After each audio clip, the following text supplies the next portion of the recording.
Good morning. How the devil are you doing this Friday? Me? Well, I'm relieved to have made it through an entire week without my lungs giving out entirely. I'm also looking forward to a weekend spent in the ample bosom of my family. And I'm also looking forward to next week's trip to Sweden in the company of those fine folks at Volvo Construction Equipment. But there's plenty to get through between now and then. So without further ado, let me post the question of the day, roll the intro, and get this show on the road.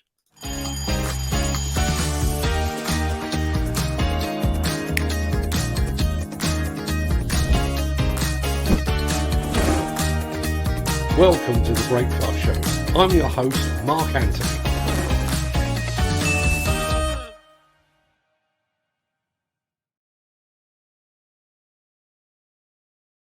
It's Friday. Thank God it's Friday. Friday the 20th of May. And as that remarkably assistant guy just said, welcome to the Breakfast Show. I am your host, Mark Anthony.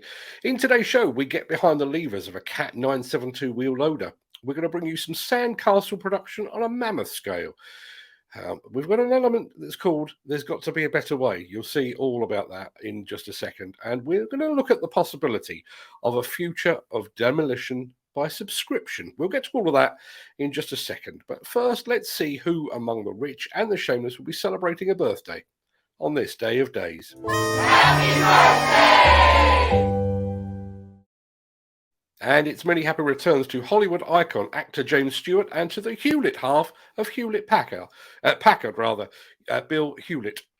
Happy birthday also to long jumper Lynn Davis, to gravel voice singer Joe Cocker, and to a singer and actress so famous she only needs one name, Cher. To Nick Hayward from Haircut 100, actor Timothy Oliphant, broadcaster Louis Theroux, and to rapper Busta Rhymes. Many happy returns to them, one and all.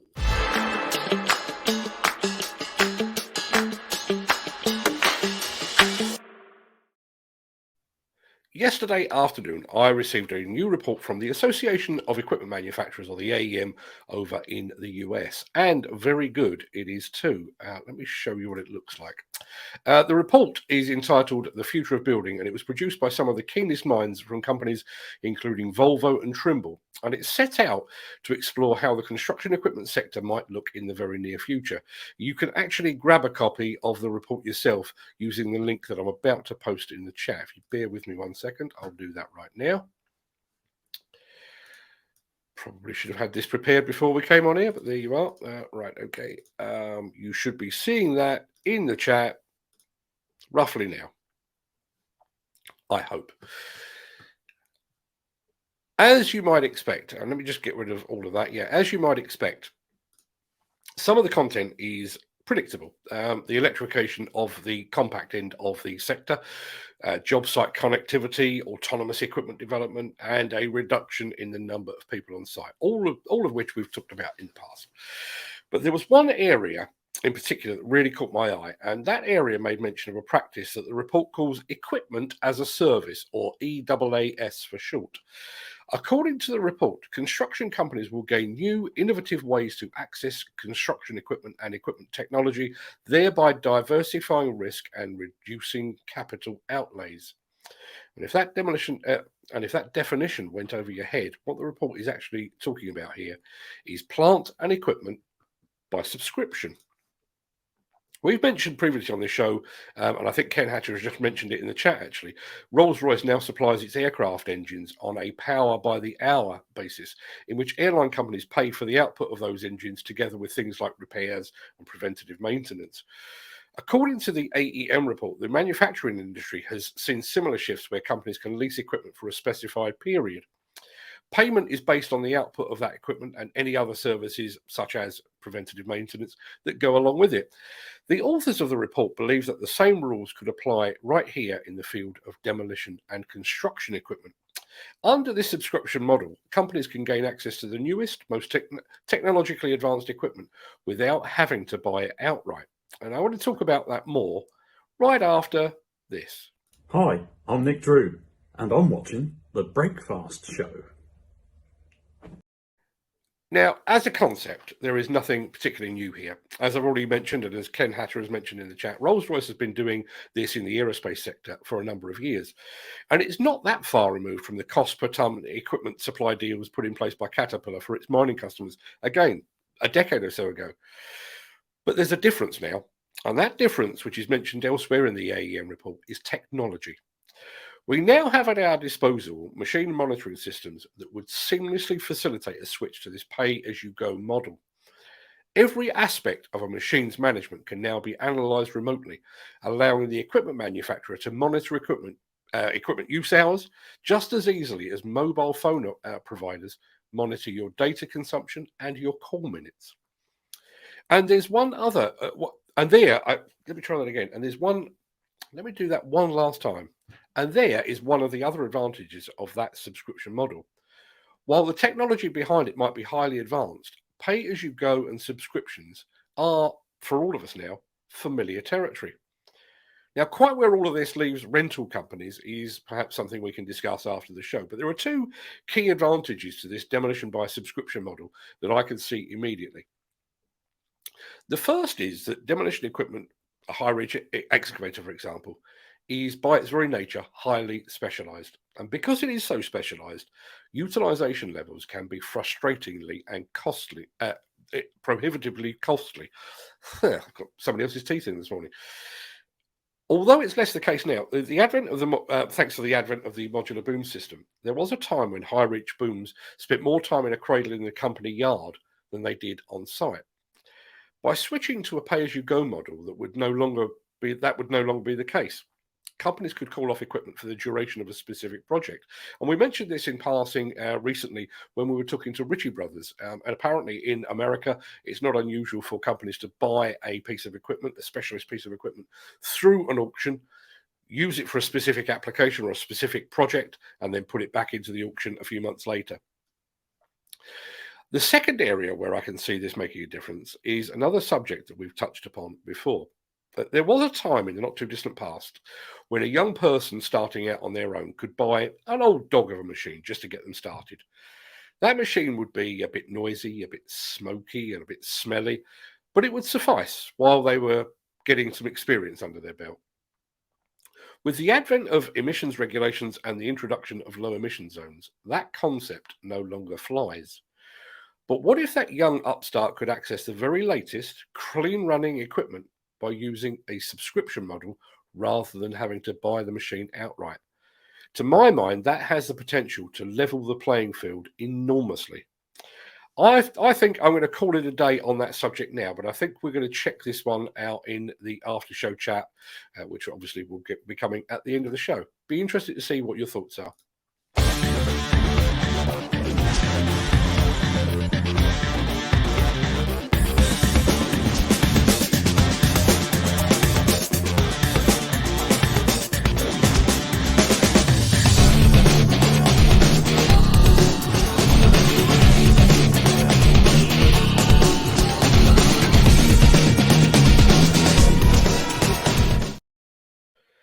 Now, I know all of you think that I am sat in a palatial office in the west wing of Demolition News Towers, and that beyond the camera there lies an endless field of green, upon which herds of deer graze majestically in the mid-morning sunshine. The truth is that behind the camera there's a blank wall, and I honestly long for something nicer to look at. Something like this, perhaps.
That was a Cat 972 wheel loader, which means that his seat was probably more comfortable than mine as well. The Miller GT series heralds a new era of unrivaled power and cutting-edge intelligent coupler technology, increasing job site safety, machine versatility, and productivity. It's the added versatility that you need at the value you can afford. To find out more, visit millergroundbreaking.com. When it comes to demolition safety, I have one overriding rule of thumb that outweighs all others. If a demolition method requires workers or pedestrians to run for cover, it is not an acceptable demolition method. Well, I'd like to add to that now. If a demolition method requires a man in a machine to be suspended from a crane hundreds of feet in the air, someone needs to take a closer look at their RAMS documentation.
I've never known exactly what he meant by it, but my dad has an expression for that kind of thing. Sod that for a game of soldiers. Axoft and Svantec are your high-end partners for noise, vibration, dust and air quality systems, sensors and software. To find out more, visit axoft.co.uk or call 01234 639 550. It is Friday, and there is a very real possibility that some of us might get to see some sunshine this weekend. Time to break out the bucket and spade and prepare for some sandcastle building by the sea. If, sadly, you're working this weekend, or if you're a bit too old for sandcastles, then don't worry, we've got you covered.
Now that is a lot of sandcastles.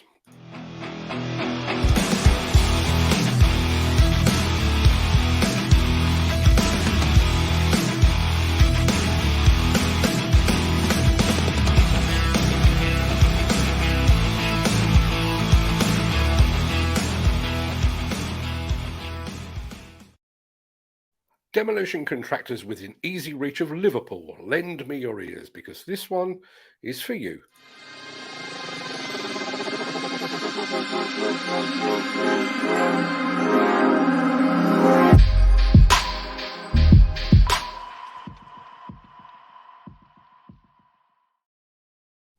£35 million of your finest English quids have been set aside for the construction of almost 300 new dwellings on a site at Formby in Liverpool. The new build portion of the works will include flood alleviation measures and an extension to an existing nature reserve. But before any of that can happen, there are several structures on the site that require demolition. And at the time of broadcast, a demolition contractor has yet to be blessed with the contract. You can find out more about this project lead and countless more just like it over at buildersconference.co.uk. Alternatively, if you'd rather speak to a human, you can speak directly to Nigel O'Sullivan using the number displayed at the foot of your screen. He is standing by to take your call. Sorry to interrupt the guy with the funny glasses, but if you're enjoying this video, please hit the like button as it helps our channel. Or, better still, share this video with a friend or a colleague. Thank you. Right, back to Beardy.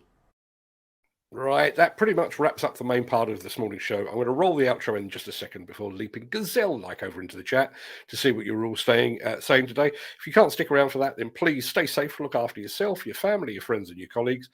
Have a great day. Have a great weekend. And thanks for watching. Just to let you know, the weekend wrap returns, long overdue, returns tomorrow morning at some ungodly hour, but there is no Saturday social this week.